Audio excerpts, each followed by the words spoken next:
বন্দে মায়া লাগাইছে পিরিতি শিখাইছে, বন্দে মায়া লাগাইছে পিরিতি শিখাইছে, দেওয়ানা বানাইছে, কি জাদু করিয়া বন্দে মায়া লাগাইছে, কি জাদু করিয়া বন্দে মায়া লাগাইছে। ওই কোন হালার পুত্রে? মেয়ে দেখলেই গান গাইতে মন চায়, তাই না? মেয়ের দিকে তাকাতেই আমি পুরাই কলঙ্কিত, তুক্ক, উলঙ্গিত, আর এই বাণী শিহরিত। কারণ আমার সামনে যেন এটা কোনো মেয়ে না, স্বয়ং আকাশ থেকে নেমে আসা পরী। ওই, আমরা আপনাকে দেখে গান গাইনি, অযথা থাপ্পড় মারলেন কেন? ভাগ্য ভালো শুধু থাপ্পড়টাই মারছি, আর একটা কথা বললে মেরে হাত পা ভেঙে দিব। আল্লাহ গো বাঁচাও, সকাল সকাল এটা কোন মেয়ের পাল্লায় পড়লাম রে বাবা। এই মায়া তো পুরাই আগুনের গোলা। এই সময় মমতাজ আবার একটা গান খুব মনে পড়ে গেল। পোলা তো নয় যেন আগুনেরই গোলা রে, পোলা তো নয় যেন আগুনেরই গোলা। মেয়েটাকে দেখার পর মনে হলো মমতা চাপা ভুল করে পোলার কথা বলছে, আসলে ওখানে মাইয়া হবে। তো যাই হোক, চলুন গল্পে যাওয়া যাক। ওই এমন হ্যাবলার মতো কি দেখছেন? একটা পেতনিকে দেখছি। আসলে মেয়েটা দেখতে অনেক সুন্দর, তবে আমি জানি সুন্দরী মেয়েদের রাগলে আরো সুন্দর লাগে, সেজন্য একটু রাগানোর চেষ্টা করছি। ওই ছ্যামরা, পেতনি বললে কাকে? চোখের সামনে একটা জীবন্ত পেতনি দাঁড়িয়ে আছে, তাকে ছাড়া আর কাকে বলবো? বলতেই যে দেরি। ও মা গো, মাইয়া দেখি খালি মারে। ওই, আপনার হাত কি তুলারাশি নাকি? কেন তুলা রাশি হবে কেন? তাহলে কি কুত্তা রাশি? বলেই দিলাম এক দৌড়, কারণ যে কথা বলছি এবার নিশ্চয়ই একসাথে 3টা থাপ্পড় খাওয়া লাগতো।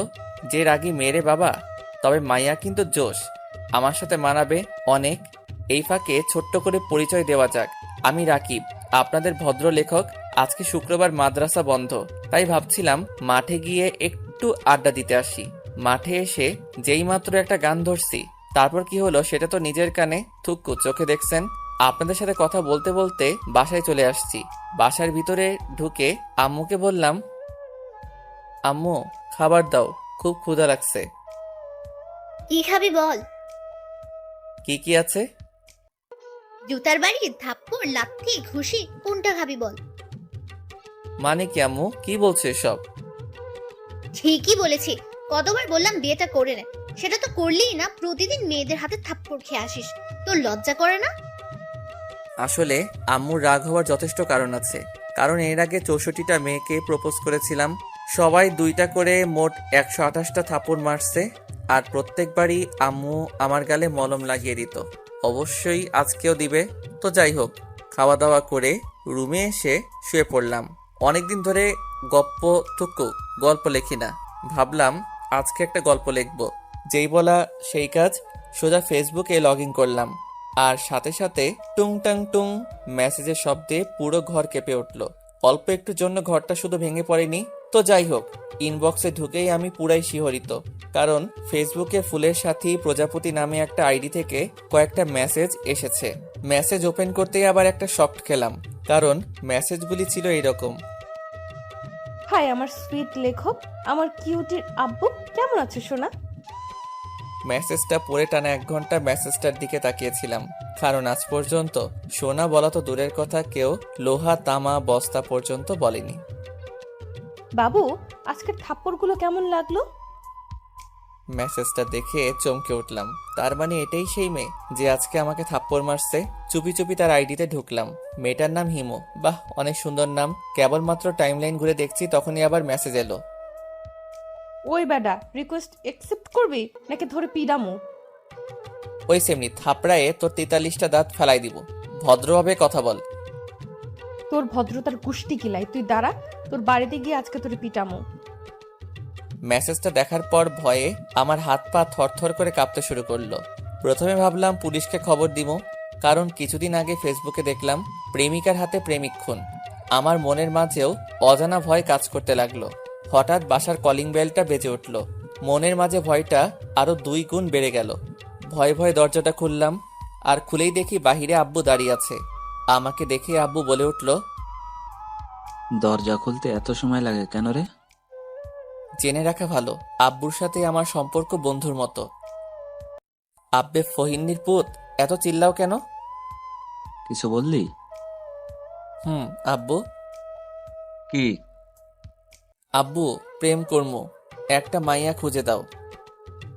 আমি আর জানতাম না আমার পিছনে আম্মু দাঁড়িয়ে আছে। আমার কথা শুনেই আম্মু ঠাস করে কানের 1 ইঞ্চি নিচে একটা বসিয়ে দিল। তারপর থেকে কানের ভলিউম কমে গেছে। তারপর আম্মু রুমের ভিতরে চলে গেল, আর আমি আবারও ফেসবুকে ঢুকলাম। ঢুকেই দেখি হিমু অ্যাক্টিভ আছে, তাই তাকে বললাম, কই রে টিকটিকির বাচ্চা, তুই নাকি আমারে বাড়িতে এসে পিটাবি? ওই ইন্দুরের বাচ্চা, তুই কি ভাবছিস আমি তোর ঘরের বউ যে তোর বাড়িতে যাব? ভয় পাইছিস নাকি? শালা কুত্তা, আমি তোর দাঁত ভাইঙ্গা ফালামু। কাল মাঠে আসিস। ও মা গো, মাইয়া দেখে আমারে ভয় দেখায়। ওই শালির পুত, তোরে আমি লবণ মরিচ দিয়া কাঁচা গিলা খামো। তোরে আমি পুরো কাবাব করে খামু। আল্লাহ গো, মাইয়া দেখে আমার চাইতে 1 ডিগ্রি উপরে। আপা, আন্নে ক্যাডা? মোর মতো একটা ভদ্রপোলার সাথে এমন করছেন কেন? ভাইয়া, আপনি যে ভদ্র, আপনাকে দেখলেই মনে করে কয়েকটা থাপ্পড় মেরে আদর করি। না, এই মাইয়ার সাথে কথাই পারা যাবে না। একে ব্রেনটে মার দিতে হবে। আমি কি আপনার সাথে দেখা করতে পারি?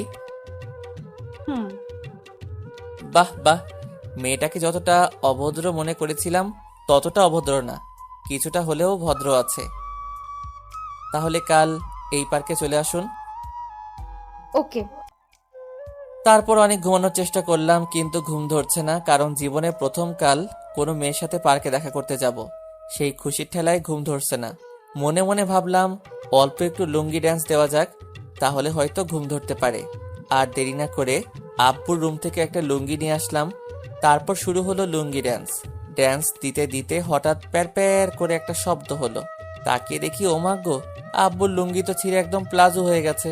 হঠাৎ মাথায় একটা বুদ্ধি আসলো, এই ছিঁড়া লুঙ্গিটা হিমুকে প্লাজো হিসেবে গিফট দিব। যেই বলা সেই কাজ, ঠাস করে লুঙ্গিটা প্যাকেট করে ফেললাম। তারপর লম্বা একটা ঘুম দিলাম। সকালে ঘুম থেকে উঠে ফ্রেশ হয়ে নাস্তা করে দিলাম এক দৌড় পার্কের উদ্দেশ্যে। তো কিছুক্ষণ পরে পার্কে গিয়ে পৌঁছালাম, কিন্তু হিমু এখনো আসেনি। তাই পার্কের একটা বেঞ্চে বসে আছি। হঠাৎ একটা ফকির আসলো, তারপর বলল, 10টা টাকা দেন গো বাবা, 10টা টাকা দেন। ফকিরের কথা শুনে তো আমি পুরাই টাসকে খেয়ে গেলাম, কারণ অন্য ফকিরা তো 2 টাকা চাওয়ার সাহস পায় না, আর এই হালার পুত 10 টাকা চাই। 10 টাকা দিয়ে কি করবে? গার্লফ্রেন্ডের ফুচকা খাওয়ামু।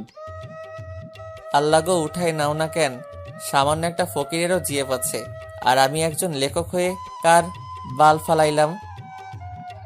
ভাই, তোর কাছে যদি এক্সট্রা আর কোনো গার্লফ্রেন্ড থাকে তাহলে আমাকে একটা ভিক্ষা দিস। সরি ভাই, কাল বললে হতো, আজ আর হবে না। কেন? কাল 2টার সাথে ব্রেকআপ হয়ে গেছে, একটার অন্য জায়গায় বিয়ে হয়ে গেছে, তাই। তারপর আর কিছু মনে নাই। ঠাস করে মাটিতে পড়ে ফাটাস করে বেহুশ হয়ে গেছি। জ্ঞান ফেরার পর তাকিয়ে দেখি হিমু আমার দিকে অগ্নি দৃষ্টিতে তাকিয়ে আছে। আমি কিছু বলার আগেই ঠাস করে একটা থাপ্পড় বসিয়ে দিল। তখন আমার জ্ঞান ছিল, কিন্তু হিমু যখন বলল, ওই শালা লুচ্চার ঘরের লুচ্চা, তুই নাকি পার্কে একটি মেয়ের লাভ লেটার দিছিস? তোমাকে কে বলল? ওই ফকিরটা বলেছে। আর এটাও বলেছে তোমাকে নাকি ওই মেয়ের বয়ফ্রেন্ড পিটায় বেহুশ করছে। এইটা শোনার পর বাকি সব ইতিহাস হয়ে গেছে, মানে আর কিছু মনে নাই। আবারও বেহুশ হয়ে গেছি। তারপর যখন জ্ঞান ফিরল তাকিয়ে দেখি আমি আমার রুমের ভিতরে শুয়ে আছি, আর আমার পাশে আম্মু আর আব্বু বসে আছে। আমাকে কোনো কথা বলার চান্স না দিয়ে আম্মু, চল কোথায়? তোকে বিয়ে করাতে। কার সাথে? কাজের বেটি জরিনার সাথে। আল্লাহ গো, মুই এখন কিতা করতাম? শেষে কিনা কাজের বেডিরে বিয়া করতে হইবে? পাঠক পাঠিকা আপনারা বলেন, এটা কি মানায়? আম্মু, আমি বিয়া করতাম না।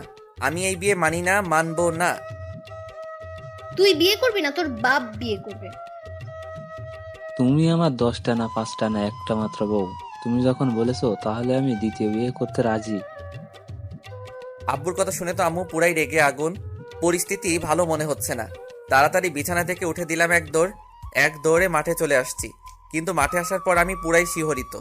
আমি হাসবো নাকি কাঁদবো কিছুই বুঝতে পারতেছি না, কারণ মাঠে এসে দেখি হিমু আর তার বান্ধবীরা আড্ডা দিচ্ছে। সেটা বড় কথা নয়, বড় কথা হলো কাল আমি যে ছিঁড়া লুঙ্গি প্লাজো হিসেবে হিমুকে দিতে চেয়েছিলাম সেটা পরে এসেছে। বাহ বাহ, খুব সুন্দর লাগছে এটা পরে। আরো অবাক হলাম হিমু এর বান্ধবীদের কথা শুনে। দোস্ত, তোর প্লাজোটা কিন্তু সেই। আমার বয়ফ্রেন্ড গিফট করছে। আল্লাহ গো, দড়ি ফালাও উইঠা যাই, আমি নাকি ওর বিয়ে। আর কি যোগ আইলো রে ভাই, লুঙ্গিকে প্লাজো বানাই ফেলছে। তোর বিএফের নাম কি আর দেখতে কেমন? নাম রাকিব, একজন লেখক। আর ও তোদের পিছে দাঁড়িয়ে আছে, দেখ। তার মানে আমি যেখানে দাঁড়িয়ে আছি হিমু সেটা অনেক আগেই দেখে ফেলেছে। হিমুর কথা শুনে ওর বান্ধবীরা আমার দিকে ফ্যাল ফ্যাল করে তাকিয়ে আছে, মনে হচ্ছে যেন আমাকে চোখ দিয়ে খেয়ে ফেলবে। ওদের তাকিয়ে থাকা দেখে আমিও একটা বোকামার্কা হাসি দিয়ে ওদের কাছে গেলাম। তারপর, ভাইয়া কেমন আছেন? প্লিজ ভাইয়া বলবেন না, কলিজায় আঘাত লাগে। তাহলে কি বলবো? কেন, জান বাবু সোনা বলে ডাকবা? আমার কথা শুনে ওর বান্ধবীরা লজ্জা পেয়ে বান্দরের মতো লাফাইতে লাফাইতে চলে গেল। হাই সকিনা। ওই লুচ্চা সখিনা কাটা কেন তুমি? কুত্তা। মাইন্ড ইওর ভাষা, আই এম ভদ্র বয়। আমার ইংরেজি শুনে হিমু পুরাই টাস্কি খাইলো। হেতি মনে হয় বাপের জন্মে এমন ইংরেজি শুনে নাই। বাংলার কুত্তা, আবার ইংরেজি মারাও, তাই না? এই মাইয়া তো দেখি পুরাই ডেঞ্জারাস। আমি তো জানি হিমুই আমাকে বাসায় রেখে এসেছে। হাসপাতাল থেকে আমাকে বাসায় রেখে এসেছিল কোন হালার পুত? তোমার আব্বু। কি, কিভাবে?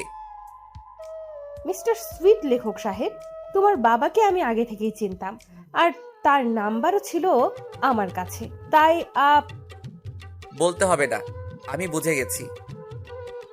সি সি সি, নিজের বাবাকে হালারপুত বললাম।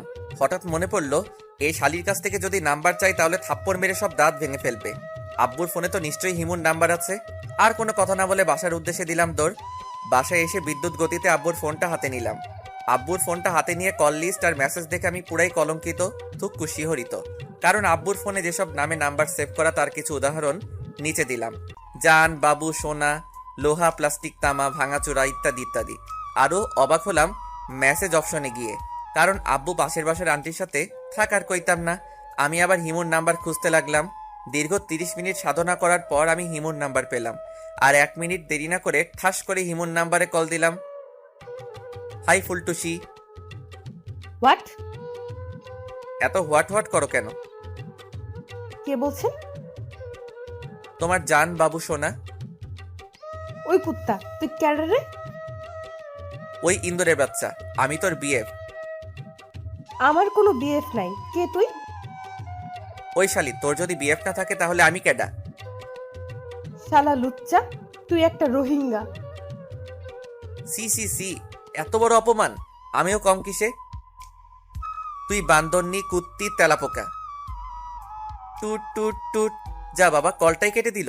আমি আবারও কল দিলাম। কল দেওয়ার সাথে সাথে ওপাশ থেকে একজন খুব সুন্দর করে বলল, আপনার ডায়ালকৃত নাম্বারটি এই মুহূর্তে ব্যস্ত আছে, দয়া করে আবার চেষ্টা করুন, ধন্যবাদ। আমার আর বুঝতে বাকি রইল না যে আমার নাম্বারটা এতক্ষণে হোয়াইট লিস্ট, থুক্কু, ব্ল্যাক লিস্টে চলে গেছে।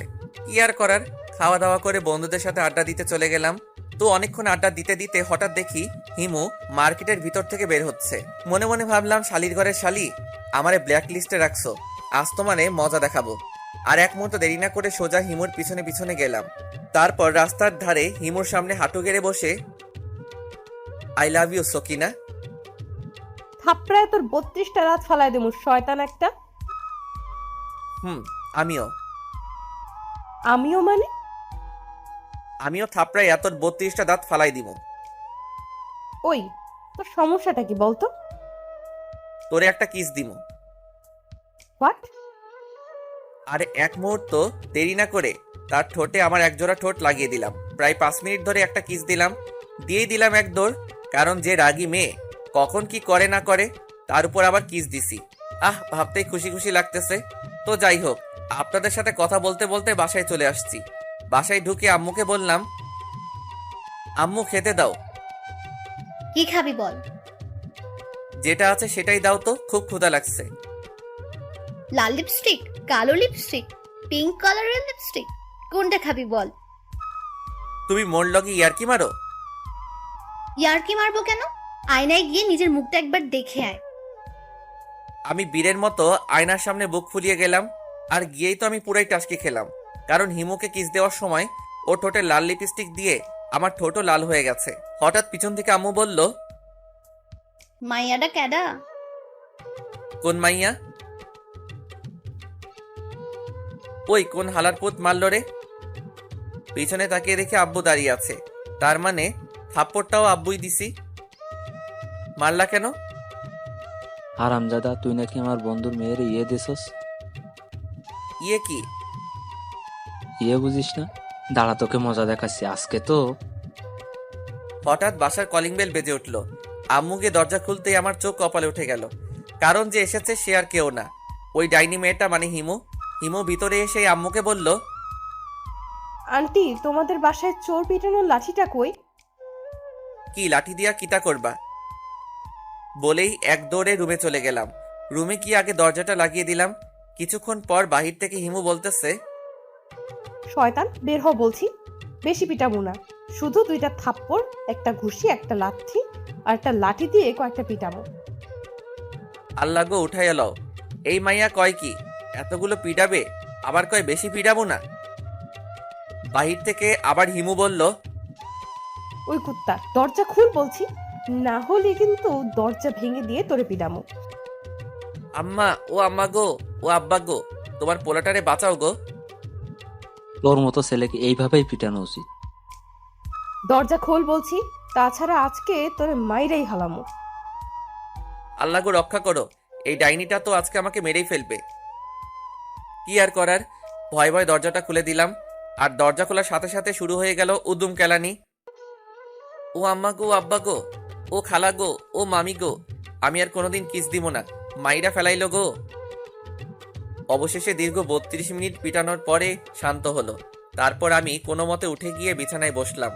আসলে আমি একটু ব্যথা পাইনি, কারণ মাইয়া মানুষ মারলে তেমন ব্যথা লাগে না, তাই একটু ব্যথা পাওয়ার অভিনয় করলাম। কিছুক্ষণ পর হিমু আমার রুমে আসলো। তারপর বলল, সরি সোনা, একটু বেশি পিটাইছি।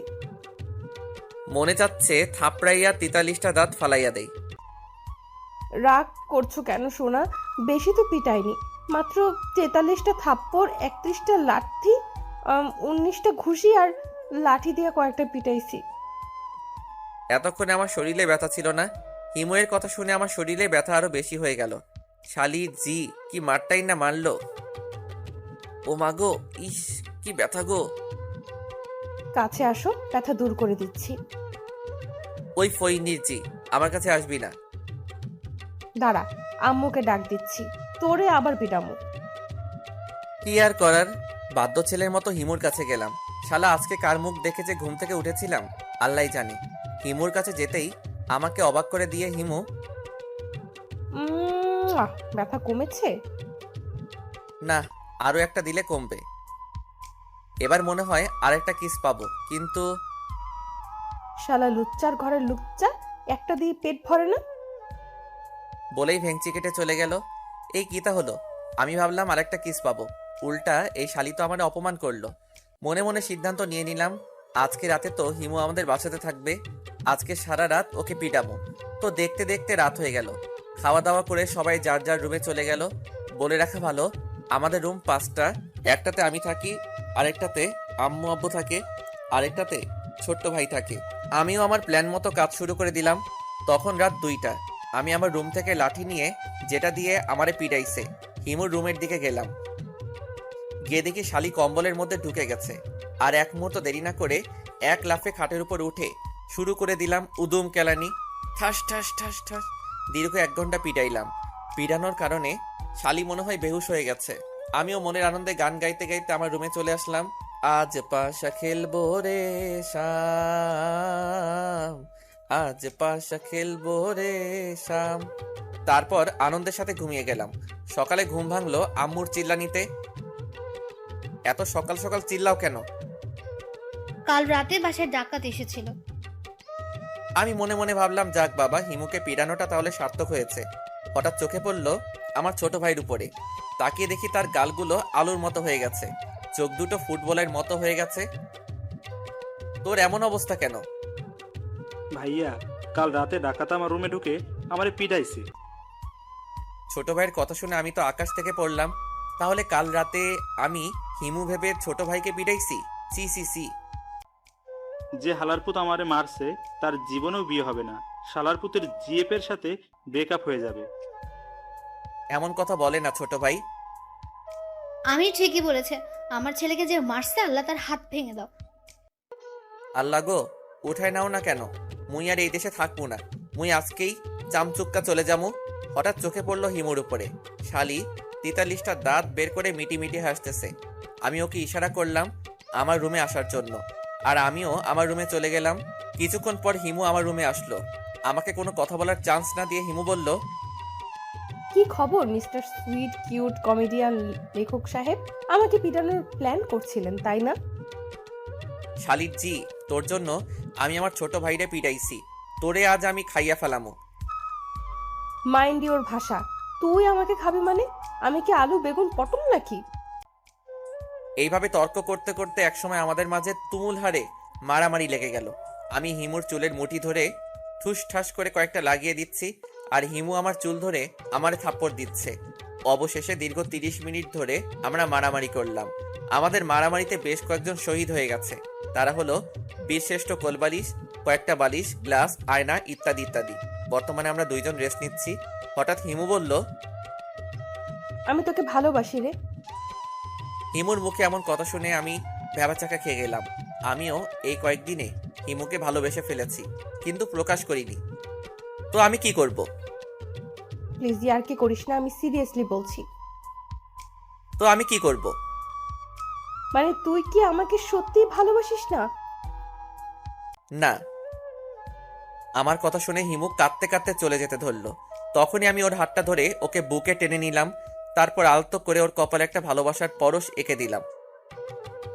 শয়তান কুত্তা বিলাই, আমাকে কষ্ট দিয়ে খুব শান্তি পাও তাই না? ওই কুত্তি, কান্না বন্ধ কর। আমার শার্ট ভিজে গেল তো। যাক, তাতে তোর সমস্যা কি? বলেই আমাকে ধাক্কা দিয়ে বিছানায় ফেলে দিল। তারপর আমার বুকের উপর উঠে বসে আমাকে বলল, আমাকে এখন ভালোবাসোস? মানে? মানে হলো আমাকে এখনই ভালোবাসতে হবে। কিন্তু কিভাবে ভালোবাসবো? কুচি খোকা, হিসাব বোঝো না? দুধু খাও। ফেসবুকে তো ভালোই রোমান্টিক গল্প লেখো। তোমার গল্প পড়ে অনেক মেয়েই তোর প্রেমে হাবুডুবু খায়, আর এখন বলছিস কিচ্ছু জানি না। কিন্তু আমি তো। বিছানার উপরে একটা ফল কাটার ছুরি পড়েছিল, ওটা আমার গলায় ধরে, ভালোবাসা দিবি কিনা বল। ও আম্মা গো, ও আব্বা গো। বাচ্চা ছেলের মতো এমন সারাক্ষণ আম্মা আম্মা করিস কেন? আমি কিন্তু এখন কাঁদবো। আর একবার চিল্লালে বাবা হওয়ার ক্ষমতা চিরতরে বন্ধ করে দেব।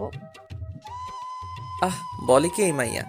তওবা আস্তাগফিরুল্লাহ, নাউজুবিল্লাহ, কয় কি তা? এমন ভাব করছিস যেন ভাজা মাছটা উল্টে খেতে জানিস না। ওই সেমরি, ভাজা মাছ উল্টে খায় না, হাত দিয়ে তুলে মুখ দিয়ে খায়। এত কিছু বুঝোস কেন? আমি কিছু বলতে যাব তার আগে হিমু তার রসগোল্লার মতো ঠোঁট দুটো আমার ঠোঁটের সাথে লাগিয়ে দিল। আহা কি আনন্দ! ঠিক তখনই ঘটল আরেক অঘটন। উম, উম, উম। আসলে দুইজনের ঠোঁট এক হওয়ার কারণে কথা বলতে পারছি না। ঠিক তখনই পেটের মধ্যে জমে থাকা 3 দিনের গ্যাস শব্দ করে বেরিয়ে আসলো। ঠাস ঠুস ফুস ফাস। পাদের বিকট আওয়াজে হিমু ঘরের ভিতর থেকে ঠাস করে গিয়ে বাহিরে পড়ল।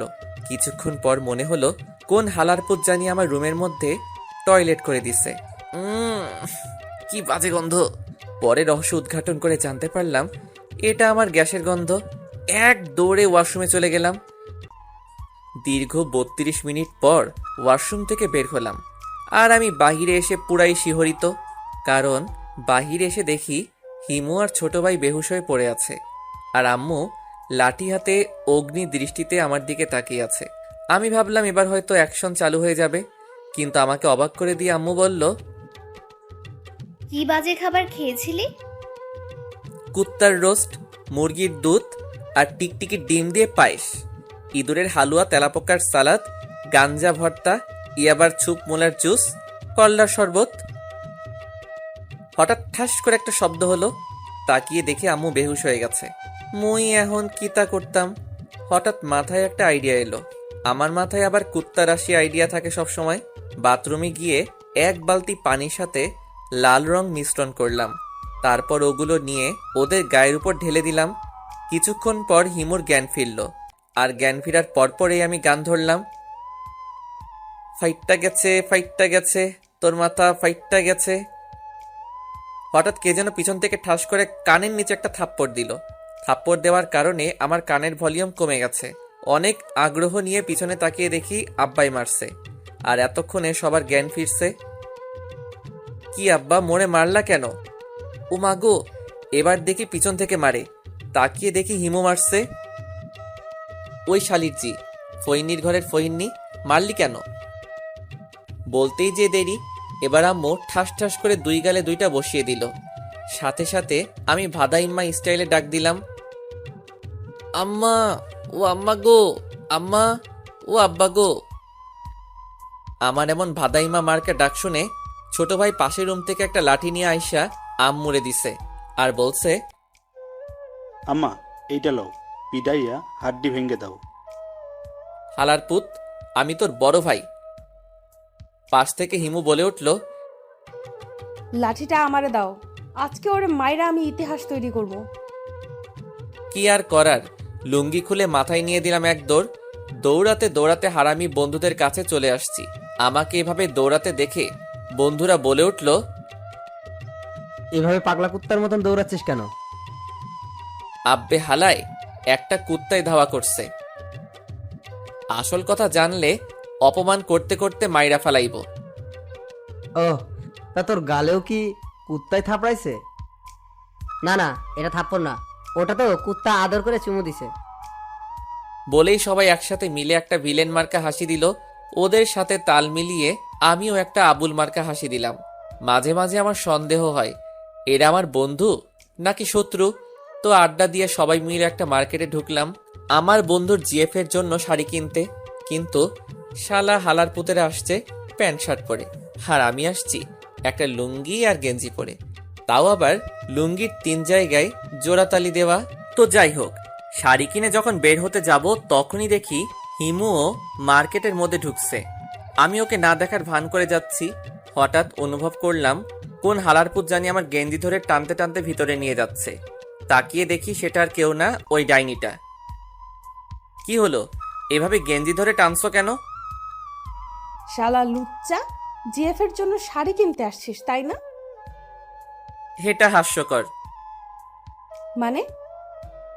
কিছু না।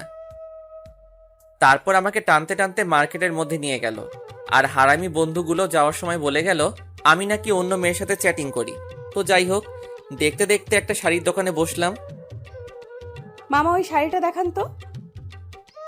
এটা? না না, ওইটা। এই নিন। এটা দেখ তো কেমন লাগছে। কাজের বেটি জরিনার মতো। তোরে কি এখন এখানে পিটানো লাগবে? দেখ তো আমাকে কেমন লাগছে। সেই রকম অচাম, চুপ পার।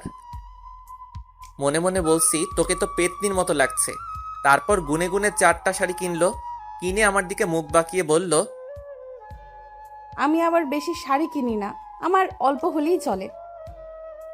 ফহিনীর জি কয় কি 4টা শাড়ি কিনছে, আবার কয় আমি বেশি কিনি না। ভালো। আমার কাছে টাকা নেই, তুমি বিলটা দিয়ে আসো। বলে আমাকে কোনো কথা বলার চান্স না দিয়ে চলে গেল। আমি তো পুরাই শিহরিত, কারণ আমার কাছে মাত্র 8 টাকা আছে, তাও আবার বিকাশে। ভয়ে ভয়ে দোকানদারকে বললাম, ভাইয়া কত টাকা হয়েছে? মাত্র 18,550 টাকা স্যার।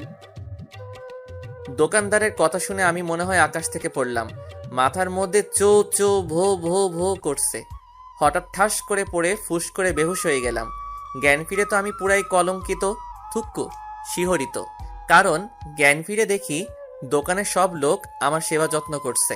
হঠাৎ দোকানের এক কর্মচারী বলে উঠল, স্যার টাকাটা দেন।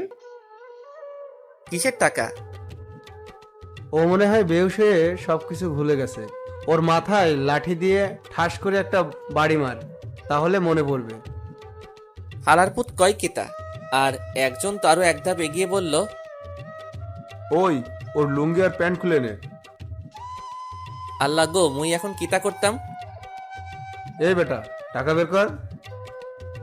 ওরে ভাইরে, আমার কাছে তো টাকা নাই। ওই, ওর লুঙ্গি আর গেঞ্জি খুলে নে। ভাই, আপনার বউয়ের দোহাই লাগে, লুঙ্গি খুইলেন না, মুই আপনাদের পরে এসে টাকা দিয়ে দিব। কিন্তু কে শুনে কার কথা? অবশেষে লুঙ্গি এবং গঞ্জি বোনাস হিসেবে ফোনটা দিয়ে দিলাম এক দৌড়। ভাগ্য ভালো ছিল নিচে আন্ডারপ্যান্ট ছিল। রাস্তায় দিয়ে দৌড়াচ্ছি আর মানুষে আমার দিকে হা করে তাকিয়ে আছে। নিজেকে এই মুহূর্তে দৌড় প্রতিযোগিতায় ফার্স্ট বয় মনে হচ্ছে। অবশেষে দৌড়াতে দৌড়াতে বাসায় আসলাম। বাসায় এসে ঘরে ঢুকতেই আব্বু বলে উঠল, কি রে, তোর লুঙ্গি আর গেঞ্জি কই? আব্বা, ও আব্বা গো, কিতা হইছে? ও আব্বা গো। আবেগে কাইন্দা দিছি। আব্বে, আগে কি হইছে কবি তো। কি আর কমু, দৌড় দিয়ে রুমে ঢুকে দরজা লক করে দিছি। ভাবছি এই জীবন আর রাখতাম না, মুই আজকাই সুইসাইড করমু। কিন্তু কিভাবে করমু? হঠাৎ মনে পড়ল পাখার সাথে গলায় দড়ি দিব। তারপর গলায় দড়ি দিয়ে পাখার সাথে ঝুলে থাকলাম। হঠাৎ ঠাস করে একটা শব্দ হলো। দেখি শালা হালার পুত ভেঙে নিচে পড়ে গেছি। তারপর আর কিছু মনে নাই, আমি তো মারা গেছি। শুনেছি কবরের মধ্যে নাকি ফেরেশতারা আসে, কিন্তু কই, এতক্ষণ ধরে মরে আছি, এখনো পর্যন্ত কোনো ফেরেশতা আসে না কেন? হঠাৎ তাকিয়ে দেখি ছোট ভাই দাঁড়িয়ে আছে। কি রে হালার পুত, তুইও সুইসাইড করলি নাকি? কিরে ভাইয়া, কয় মুড়া গাঞ্জা খাইছস? আব্বে মফিস, কবরের মধ্যে কি তোর বাপে গাঞ্জা এনে দিবে নাকি? হঠাৎ তাকিয়ে দেখি আব্বাও হাসতেছে। আব্বারে আসতে দেখে ভাদাইম্মা স্টাইলে ডাক দিলাম, আব্বা, ও আব্বা গো, ও আব্বা গো, তুমিও মারা গেছো? কি সাংঘাতিক! আব্বা, ভাইয়া গাঞ্জা খাইছে, ধরে পিডাও, তাহলে ঠিক হয়ে যাবে। বলতেই যে দেরি, শুরু হয়ে গেল লাঠি দিয়ে পিডানি। ঠাস ঠাস ঠাস। ভেবেছিলাম মরে যাওয়ার পর ফেরেশতারা পিডাবে, এখন দেখি আব্বা আর ছোট ভাই পিডাই। এতক্ষণে শিওর হলাম আমি এখনো মরিনি, কিন্তু এভাবে আর কিছুক্ষণ পিডানি খাইলে তো এমনিতেই মারা যাবো। আব্বু মারতেছে আর বলছে, বল, আর গাঞ্জা খাবি? ও আব্বা গো, মুই গাঞ্জা খাইনি। ও কে আছো, বাঁচাও গো, এই হালার পুতে মাইরা ফেলাইলো গো। দীর্ঘ 20 মিনিট পিডানোর পর আব্বা ছাইরা দিল। কোনো মতে খাওয়া দাওয়া করে একটা ঘুম দিলাম। স্বপ্নে দেখি আমি হিমুরে পিড়াইতেছি, আর হিমু আব্বা গো, মা গো বলে চিল্লাচ্ছে। হঠাৎ লুঙ্গি টানাটানির কারণে ঘুমটা ভেঙে গেল। তাকিয়ে দেখি হিমু আমার লুঙ্গি ধরে টানছে। ওই শালিরচি, আমার লুঙ্গি ধরে টানিস কেন? আর একটা কথা বলে লুঙ্গি খুললা নিমু। আল্লাহ গো, এই মাইয়া কয় কি? হঠাৎ তাকিয়ে দেখি আমার পরনে লুঙ্গি নাই। তার মানে এই শালিরজি আমার লুঙ্গি খাইয়া নিল। মন মেজাজ প্রচুর গরম হয়ে গেল। কোনো মতে বিছানা থেকে উঠে হিমুকে পিড়ানো শুরু করলাম। ওর চুলের মুঠি ধরে ওয়াশরুমে নিয়ে গেলাম। তারপর বাথরুমের বাথটাবে কিছুক্ষণ চুবালাম। এভাবে আরও অনেকক্ষণ পিটালাম। একসময় দেখি এতক্ষণ পিটানোর কারণে হিমু বেহুশ হয়ে গেছে। আমি তো ভাবছি হিমু মারা গেছে। আল্লাহ গো, এখন কিটা করবো? মনে হলো আরেকবার পানির মধ্যে চুবাই। বলতেই যা দেরি, চুলের মুঠি ধরে আবার পানির মধ্যে চুবালাম। আর তখন হিম্মু চিল্লাই উঠল, ও মা গো, বাবা গো, ও আল্লাহ গো। বলতেই যা দেরি, এক লাথি দিয়ে বাথটাবের মধ্যে ফেলে দিলাম। তারপর শালিরজি ভিতর থেকে বানরের মতো লাফাচ্ছে আর চিল্লাচ্ছে। আর আমি রুমে এসে একটা ডিজে গান দিয়ে চামচিকা অ্যান্ড ইঁদুরের মতো কিছুক্ষণ ড্যান্স দিলাম। নিজেকে এখন হালকা মনে হচ্ছে। অবশেষে আমিও প্রতিশোধ নিতে পারলাম। পরে মনে হলো, হায় আল্লাহ, শালি যদি মরে যায় তাহলে তো আমি পুরাই শেষ।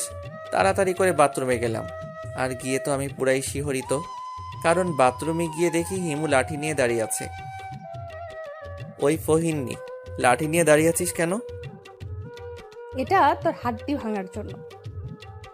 হায় আল্লাহ, এর দেখি পুরাই মাথা গেছে। এখন মই কিতা করতাম?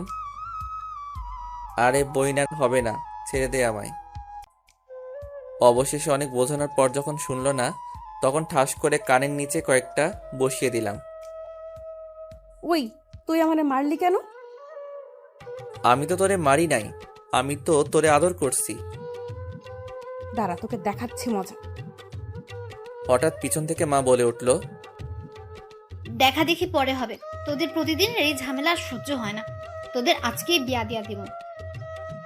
আল্লাহ গো, কয় কি? এই মেয়েরে বিয়ে করলে তো জীবনটা পুরাই তেজপাতা হয়ে যাবে। না, মুই এই বিয়া জীবনেও করতাম না। হঠাৎ পিছন থেকে বাবা বলে উঠল, এতদিন অনেক কথা শুনছি, আর নয়, আজকেই তোরে বিয়া দিয়ে দিমু।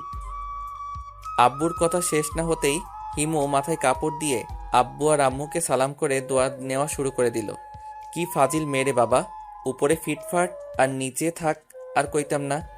অবশেষে শিশু নির্যাতনের শিকার হয়ে আমার আর হিমুর বিয়েটা হয়ে গেল। বর্তমানে দাঁড়িয়ে আছি বাসর ঘরের সামনে। বন্ধুরা আমাকে বিড়াল মারার টিপস দিচ্ছে। অবশেষে বন্ধুদের টিপস দেওয়া শেষ হলো। আমি বুঝতে পারছি না, সারা বাড়িতে একটা বিড়ালও নাই, আর সবাই আমাকে বিড়াল মারতে বলছে। এখন আমি এই বিড়ালটা কই পাই? আপনাদের সাথে কথা বলতে বলতে বাসর ঘরে ঢুকে গেছি। আর বাসর ঘরে ঢুকতেই হিমু এসে আমার পা ধরে সালাম করলো। যাক বাবা, যতটা খারাপ ভেবেছিলাম ততটা খারাপ না, কিছুটা ভালো আছে। বেঁচে থাকো মা, থুক্কু বউ। তোমার জায়গায় তো আমার পায়ে না, আমার খাটে, থুক্কু বুকে। বলতেই যা দেরি, এক লাফে বউ আমার কোলে উঠে বসলো। ও আম্মা গো, ও আব্বা গো, বাঁচাও গো, কি ভারী তুমি ও মা গো। ওই কুত্তা, আমি তোর মা নই, আমি তোর বউ। জানি জানি, এখন নামো। ও মা গো, কোমর ভেঙে গেল গো। আচ্ছা, তোর তো কোনো বোন নাই তাই না? কেন? মাঝে মাঝে আমাকে একটু দুলাভাই বলে ডাকিস, কলিজাটা ঠান্ডা হবে। ও, বলেই আমার উপরে ঝাঁপিয়ে পড়ল। নিজেকে এই মুহূর্তে বাংলা সিনেমার নায়িকাদের মতো লাগছে, আর হিমুকে লাগছে ভিলেনের মতো। কি রে, চুপ করে আছিস কেন? তো কি করব? চিল্লাচিল্লি করব? তুই না বলেছিলি বাসর রাতে ক্রিকেট টিম তৈরি করবি? ও তাই তো, আমার তো মনেই নাই। বলেই আমি ক্রিকেট টিম তৈরি করায় ব্যস্ত হয়ে পড়লাম। হঠাৎ ফট ফট ফট ফটাস করে একটা শব্দ হলো। তাকিয়ে দেখি খাট ভেঙে পড়ে গেছি। কি হলো এটা? নতুন রেকর্ড। মানে? বাসর রাতে খাট ভাঙার ইতিহাস। অবশেষে ইতিহাসের খাতায় আমার নাম উঠে গেল। বকাটে ছেলে বাসরাতে খাট ভাঙার ইতিহাস। পরের দিনগুলো কেটে গেল অনেক আনন্দে। নতুন বিয়ে করেছি, বুঝেন তো মজাটা কেমন। এই যে বন্ধুরা, গল্প শেষ করে কমেন্ট না করে চলে যাচ্ছ, এইটা কিন্তু ঠিক না। তাড়াতাড়ি কমেন্ট করো। আর যারা এখনো আমাদের চ্যানেলটি সাবস্ক্রাইব করো নাই, জলদি করে সাবস্ক্রাইব করে আমাদের চ্যানেলের একজন মেম্বার হয়ে যাও প্লিজ।